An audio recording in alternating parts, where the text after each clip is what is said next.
Olá, no programa de hoje um balanço do ano político em Brasília. O novo mandato do presidente Lula começou com ataques aos poderes e fortes reações institucionais. Pautas econômicas foram priorizadas e aprovadas no Congresso, em meio a dificuldades de governabilidade que se materializaram na Câmara e no Senado em diferentes momentos. Setores do mercado seguem resistentes à gestão, e pesquisas mostram que o clima de polarização na sociedade não arrefeceu. Qual o saldo desses primeiros 12 meses do governo e os desafios que se colocam para 2024? Eu converso com o cientista político Humberto Dantas, diretor do movimento Voto Consciente. Humberto, prazer recebê-lo mais uma vez no Mundo Político, seja bem-vindo. Obrigado, uma alegria estar com vocês. Humberto, a aprovação definitiva da primeira etapa da reforma tributária na semana passada, se somando aí ao novo arcabouço fiscal que também já havia sido aprovado no primeiro semestre, tem que peso em uma análise sobre o saldo desse primeiro ano do novo mandato do presidente Lula? Tem pesos e simbologias.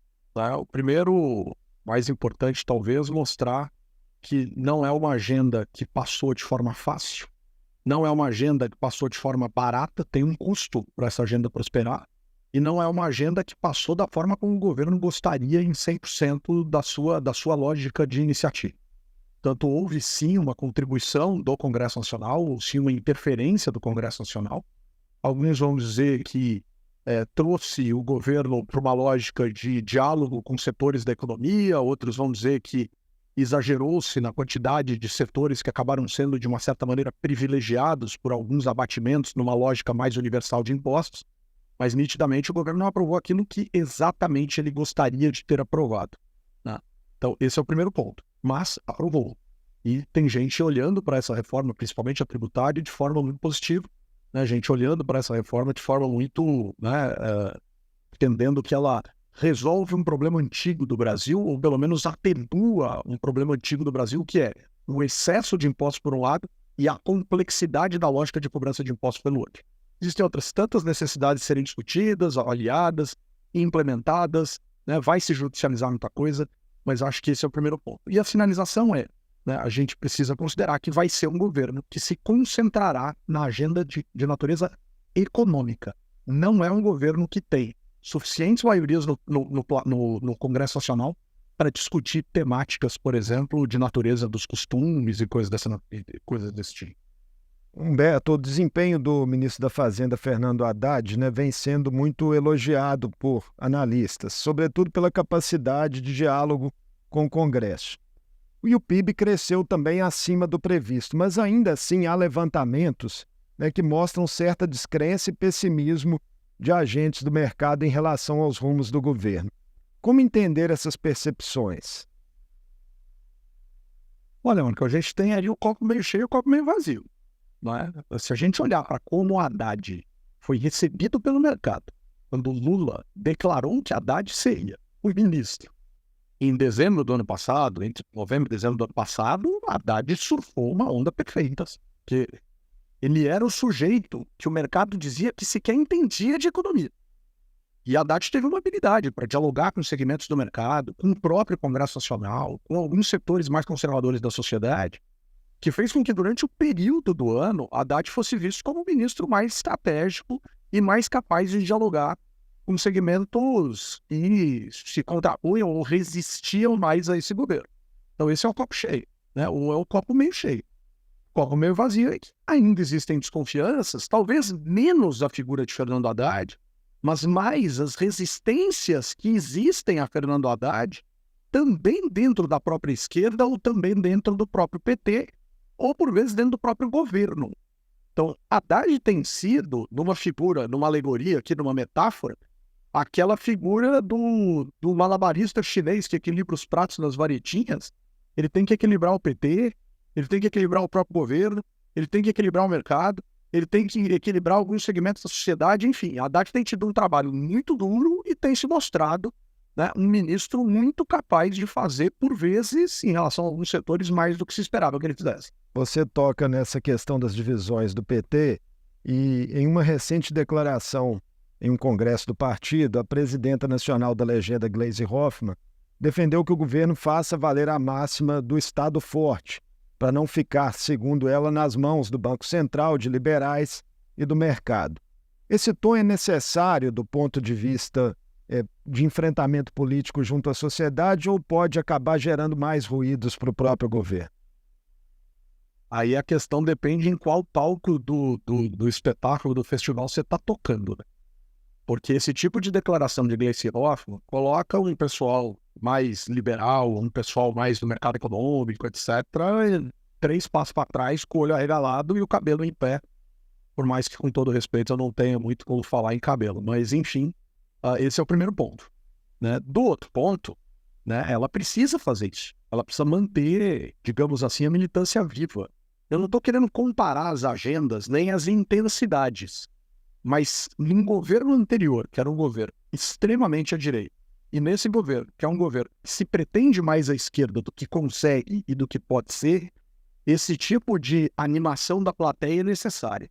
Lula soube fazer isso, por exemplo, durante seus 2 primeiros mandatos.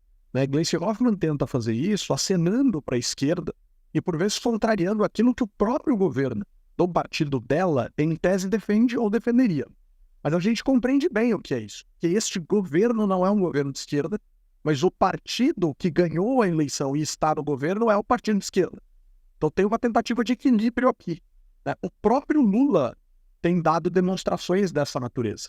Né? Apazigua, conversa com governadores à direita, e a maioria dos governadores estão à direita, algumas semanas atrás, e na mesma semana vai fazer uma brincadeira comemorando a aprovação de Flávio Dino para o STF, dizendo finalmente temos um ministro comunista. Em tom irônico, mas que aguça e adensa certos debates e certos posicionamentos dentro da sociedade. Gerou fortes reações contrárias nessa brincadeira, entre aspas, do presidente.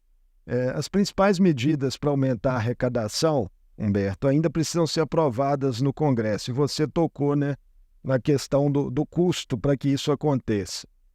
Na sua resposta inicial. Estão em jogo aí, ainda, segundo a imprensa, 47 bilhões de reais aproximadamente, com os quais o ministro da Fazenda conta aí para a meta do zerar o déficit, né, em 2024.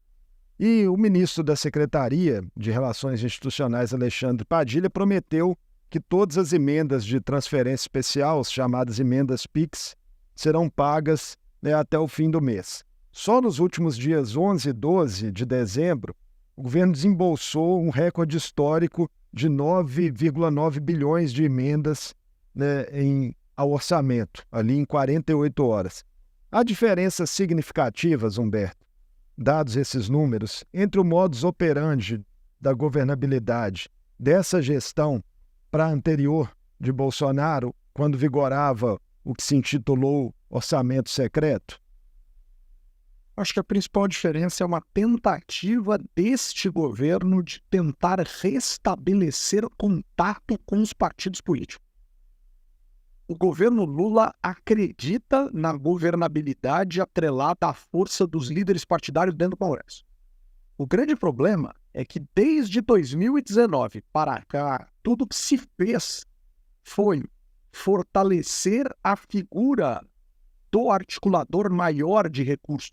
Talvez seja o presidente da Câmara, né? E na figura de Arthur Lira isso é nítido, que não quer perder poder e dá início a conflitos de ordens diversas, por mais que por vezes também esteja muito próximo ou ao lado da agenda do Planalto, né? Num comportamento um pouco dúbio por vezes, ou estrategicamente emparelhado, ora aqui, ora ali, ora ali, ora aqui, né?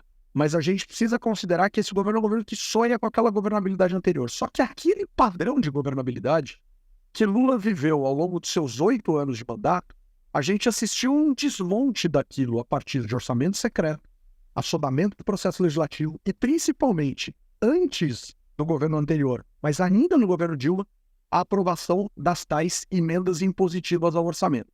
Então, é interessante notar como o parlamento foi se achegando em termos de poder para dentro do orçamento e talvez reduzindo um tanto o poder do executivo nessas negociações ou cobrando do executivo ainda mais. Isso veio para ficar, Humberto? Esse contexto veio para ficar de um parlamento empoderado, mais independente, é algo que vai permanecer aí no cenário por muitos anos?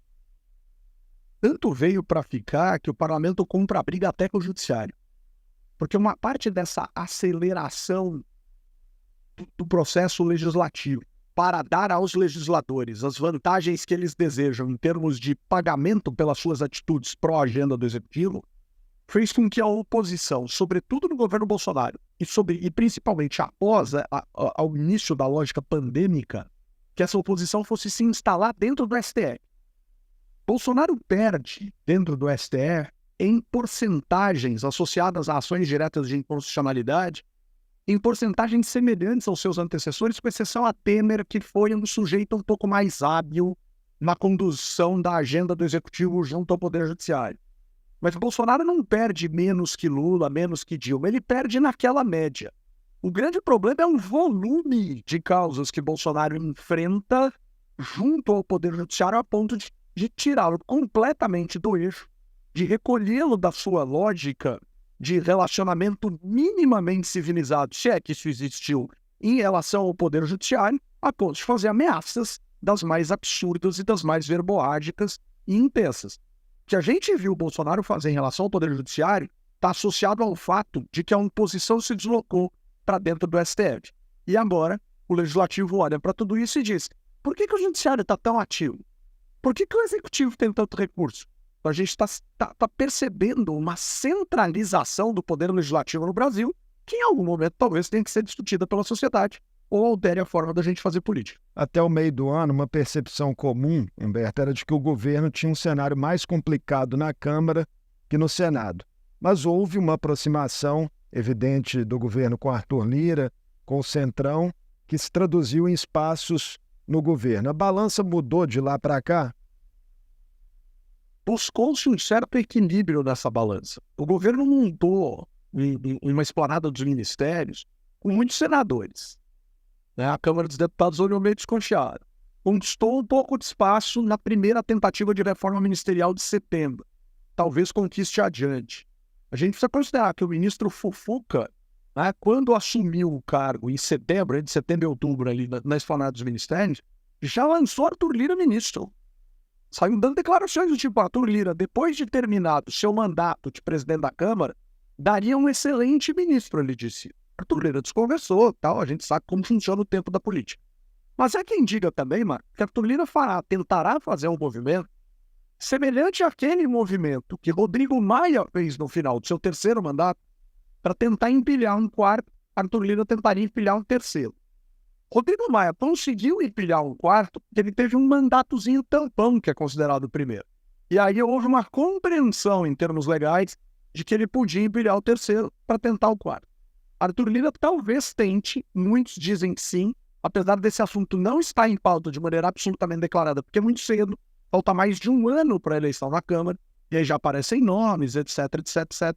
Mas em tese ele poderia tentar empilhar um terceiro mandato. Se isso de fato acontecer, aí a gente vai assistir a uma Câmara com um poder absolutamente extraordinário, e ele já é bastante grande no controle que Arthur Lira tem sobre a agenda e sobre parte expressiva dos parlamentares que têm seguido algumas de suas orientações de voto. No início da nossa conversa, Humberto, você tocou ali no fato, né, de que o governo não consegue impor, né, agendas que tratam de costumes, e também isso serve para questões ambientais, questões ligadas aos direitos humanos. Tem um desenho de frente ampla e um perfil majoritariamente conservador no Congresso. A gente viu isso, por exemplo, agora no marco temporal das terras indígenas. Eram dificuldades previstas, tudo isso? Ou estão acima de um patamar que fosse considerado razoável? Absolutamente previsto. Absolutamente previsto. É olhar para o desenho do Congresso Nacional eleito em 2022 para ter a mais absoluta certeza que, se o Brasil elegeu um presidente de um partido de esquerda, o Brasil elegeu, ao mesmo tempo, um Congresso Nacional formatadinho para o segundo mandato do ex-presidente Bolsonaro, ou do então presidente Bolsonaro. Bolsonaro lamenta perder a eleição porque queria ganhar, porque queria derrotar o PT na narrativa dele, porque queria continuar no poder, porque tinha um projeto de poder ou alguma coisa relacionada ao projeto de poder. Tudo isso é verdade. Mas a dor da derrota de Bolsonaro, eu imagino que também contabilize o fato de que com este Congresso Nacional, a agenda conservadora, a agenda até mesmo, quem sabe, há controvérsias, um tanto quanto liberal de Bolsonaro, tenho dúvidas em relação a isso. Tenho dúvidas severas quando alguém fala que o Brasil pode virar comunista e que o Brasil pode ser um país liberal. Nunca será liberal, nunca será comunista com o desenho institucional que a gente tem. Agora, a derrota de Bolsonaro, doloridíssima para ele e para o universo bolsonarista, se tornou ainda mais ardida porque o Congresso Nacional configurado da forma como saiu das urnas de 2022 era um Congresso muito afeito à parte expressiva da pauta da direita no Brasil. Chamou atenção muito o voto do ministro da Agricultura, Carlos Fávaro, né, que se licenciou para votar contra o governo na questão do marco temporal, né, uma aparente contradição.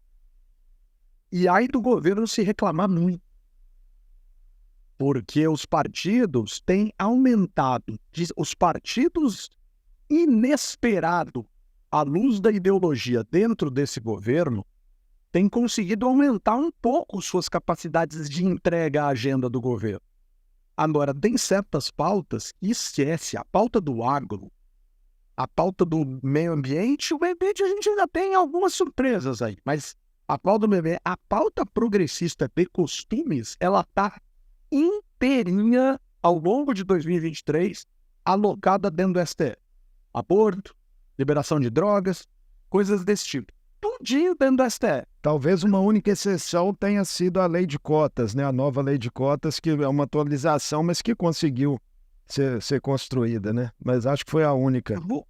Vou ser muito sincero, mano, que eu acho que falta sofisticação para a direita construir uma crítica em relação a essa questão. Acho que não está no radar uma sofisticação de uma compreensão para vetar ou para impedir. Né? E aí passa. E que bom que passa, que bom que a gente tem essa discussão, que interessante que é esse avanço. Mas tenho para mim que por falta de sofisticação dessa direita mais renhida, dessa direita mais mordedora, que rosna, que é brava, que esbraveja.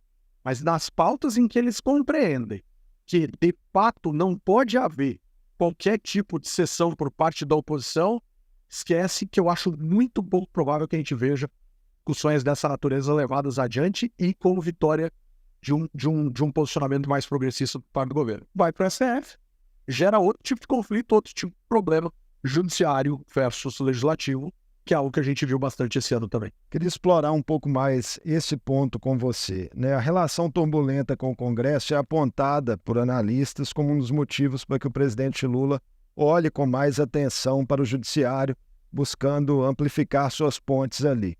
As indicações de Cristiano Zanin e Flávio Dino para o STF, né, seguiram essa lógica, essas indicações que foram muito criticadas pela oposição e contestadas até mesmo por setores progressistas da sociedade que defendiam ali a indicação de uma mulher ou de um negro. Olha, eu acho que os segmentos que defendiam a indicação de uma mulher negra tinha essa combinação que é muito importante, muito representativa da sociedade, por mais que, obviamente, outros setores possam responder que o judiciário não tenha que zelar por essa representatividade, e outros dizem, puxa vida, mas as representatividades precisam estar presentes em todos os espaços. Tem uma discussão, um debate muito importante do ponto de vista democrático nesse sentido. Agora, as indicações de Lula para o STF em absolutamente nada combinam com o Lula que subiu a rampa do Planalto no que diz respeito às simbologias que marcaram a posse do atual presidente. Isso é evidente. Então, assim, isso não dá nem para começar a discutir o contrário disso. Isso é um fato concreto. O Lula que subiu a rampa numa cerimônia extremamente interessante, sofisticada do ponto de vista dos valores, progressista, etc, em nada combina com essas duas indicações. Pô, agora, que indicações foram essas? Né? Será que a gente consegue comparar Zanin e Dino com Nunes Marques e Mendonça? Vamos pensar só em em Mendonça versus Dino. Veja o que Bolsonaro disse quando indicou Mendonça. Vou indicar um ministro, abre aspas, terrivelmente evangélico para o STF. E ele foi aprovado com a menor distância existente na história recente entre votos favoráveis e votos contrários. Até porque é recente, é de 1989 para cá, a divulgação do placar. Mas é a mais equilibrada. Dino é o ministro que, depois de aprovado, Lula diz: aprovamos um ministro comunista. Nada? Eu acho que não existe nada de terrível em ser evangélico e não existe comunismo nesse país, tá bom? É só discurso. É só narrativa. Mas que narrativa e que discurso é esse? Para onde eu estou levando isso? E o quanto que a gente se distancia da ideia de atenuar essa cisão que existe no país. Tirar o livro recente do Thomas Trauman com Felipe Nunes, dizendo que houve uma cristalização dessa polarização do Brasil desde as eleições. E a gente está assistindo isso, por exemplo, nas indicações de ministro do STF. Até para o STF então a gente vai ter dificuldades, né, de esfriar o país que Lula prometeu esfriar. Aqui, eu estou olhando para a janela, eu estou olhando o MASP na Avenida Paulista. Eu estou vendo aqui, na noite da vitória do segundo turno de Lula, um caminhão solto indo em cima. Não que eu estivesse aqui, mas porque da minha janela, da onde eu estou no meu escritório, eu teria visto isso. Estou vendo o Lula dizendo: precisamos apaziguar o país. Não estou enxergando isso em uma série de práticas e declarações, por mais que existam outros esforços para fazer. O livro citado por você, né, lançado recentemente pelo cientista político Felipe Nunes e pelo jornalista Thomas Trauman, Biografia do Abismo, descreve uma polarização que extrapola a política e transborda ali para identidades pessoais. Famílias se dividem, amizades são desfeitas, preconceitos sociais e regionais afloram. Como desarmar essa bomba, Humberto? Temos caminhos para isso? Então, existe um caminho tentado e imaginado estrategicamente pelo atual governo para isso, que é utilizar-se de uma pauta quase que puramente econômica, tentar aprovar essa pauta, aprimorar de forma expressiva o ambiente institucional brasileiro e o ambiente econômico brasileiro, a ponto de as pessoas que resistem ideologicamente de forma ostensiva a este governo, uma parte dessas pessoas, nunca todas, comecem a olhar e falar: puxa vida, até que não tá tão ruim, puxa vida, até que melhorou, puxa vida, até que tá legal. É uma estratégia interessantíssima. É tentar arrefecer a ideia das polarizações econômicas com base num feel-good factor, como a gente costuma dizer, uma sensação de bem-estar do ponto de vista econômico para retomar sentimentos anteriores a essa polarização que se deu por razões ideológicas, inclusive pautadas em temáticas tenebrosas do ponto de vista da realidade, com fake news lançadas para tudo quanto é lado, com fantasmas inimagináveis povoando a cabeça das pessoas, né? Mas talvez o feel good factor, uma retomada desse bem-estar, faça com que as pessoas retomem a ideia de que governos ali ou acolá podem lhe render bons resultados e lhe gerar afeição novamente. É uma estratégia, é uma tentativa. Que parece que não deu certo nesse primeiro ano. Uma pesquisa Datafolha divulgada ontem, né, segunda-feira, aponta que 9 de cada 10 eleitores repetiriam o mesmo voto dado nas eleições de 2022 hoje, e que o número de petistas e bolsonaristas convictos na sociedade também permanece igual. Que recados que isso traz para o governo, esses dados? Eu acho que a gente pode somar isso a outros dados para não deixar o governo assim com uma visão tão negativa dele mesmo ou da realidade. Então vamos pensar o seguinte: essa mesma pesquisa que mostra que 9 em cada 10 teriam mantido o voto, ela é essa pesquisa que você bem observou, mano, que diz assim: existe uma parcela da sociedade ainda muito afeita à lógica do PT ou de Lula, e outra ainda muito afeita à lógica do bolsonarismo, né? O bolsonarismo menos caracterizado em termos partidários, não é o PL, né? Tanto que foi o PSL, foram 2 anos sem partido e depois foi o PL. Então vamos pensar o seguinte: aqui a gente está numa lógica de 30% a 25%. 30% para Lula, 25% para Bolsonaro. Se a gente somar, dá 55%. 45% estão abertos. Então, numa pergunta mais ampla em termos de posicionamento, a gente tem 45% do eleitorado que talvez estivesse esperando, ou que talvez esteja esperando, ou que talvez aceite alternativas, outras visões, outras percepções, que certamente não escaparão ao cercado PT-PL, Bolsonaro e Lula. Quer dizer, eu não estou imaginando que 45% da população brasileira esteja esperando algo para além disso em termos de esquerda e direita, porque aí seria um pouco demais, né? Acho que Bolsonaro está bem mais à direita do que Lula está à esquerda, mas eu acho que ele escaparia. Ninguém está esperando isso. Portanto, as pessoas estariam esperando algo. O que existe de mais positivo para o governo, no que diz respeito a resultado, na minha percepção, ao longo de um ano, se eu separar os institutos que lançaram mais de 4 pesquisas de avaliação de governo ao longo do ano, ou se eu somar esses institutos em médias móveis de 6 meses, se eu criar diferentes métodos para analisar a avaliação do governo Lula ao longo de um ano, a avaliação do governo Lula é assim, é absolutamente em linha reta. Claro que a visão negativa puxa, mas ele não avançou para a parcela do eleitorado que não gosta dele. Mas ele também não perdeu admiração e boas avaliações por parte de quem gostava, em tese, em grandes números. Isso é muito importante se comparado a 2019. Eu não compararia 2020 a 2024 por uma razão óbvia. 2020, o mundo mergulhou numa pandemia, e aí eu acho que param as comparações. Mas se eu comparar o primeiro ano de Bolsonaro, o primeiro ano de Lula, a gente vê um Lula em linha reta em termos de avaliação, e a gente vê um Bolsonaro que perdeu muita capacidade, né, de afeição de parcelas do eleitorado. A vantagem de Bolsonaro é que o que lhe restou lhe foi muito, mas muito fiel, mas não a ponto de conseguir eleger. Então, esse é o ponto hoje para o governo. Se não perdeu, se não ganhou, também não perdeu.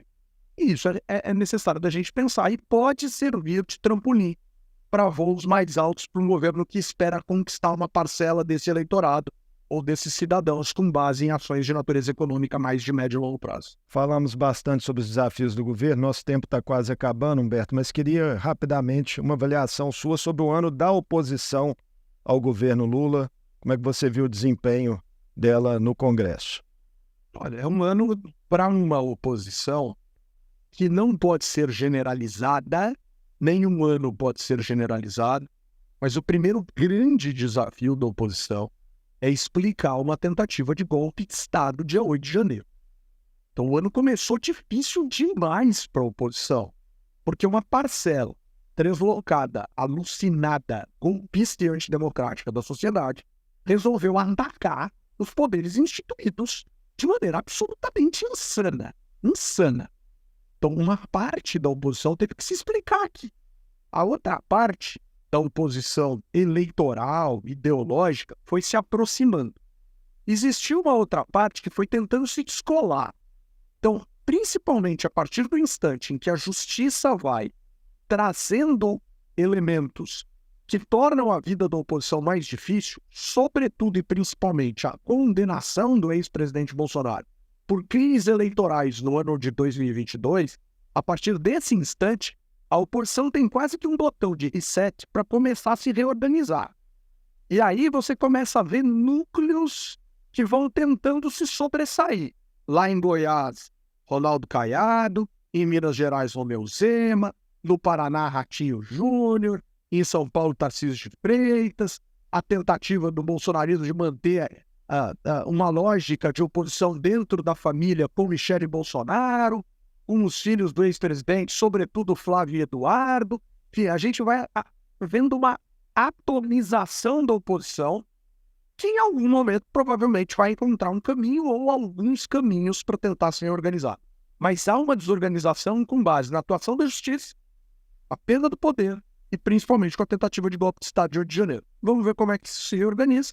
Dentro do Legislativo a gente tem alguns sinais interessantes disso e em alguns governos estaduais outras sinalizações igualmente relevantes. Muito obrigado por essa conversa conosco no Mundo Político, Humberto, nos ajudando aí a fazer uma ampla retrospectiva do que foi o ano político em Brasília. Eu que agradeço, sempre à disposição de vocês. Obrigado.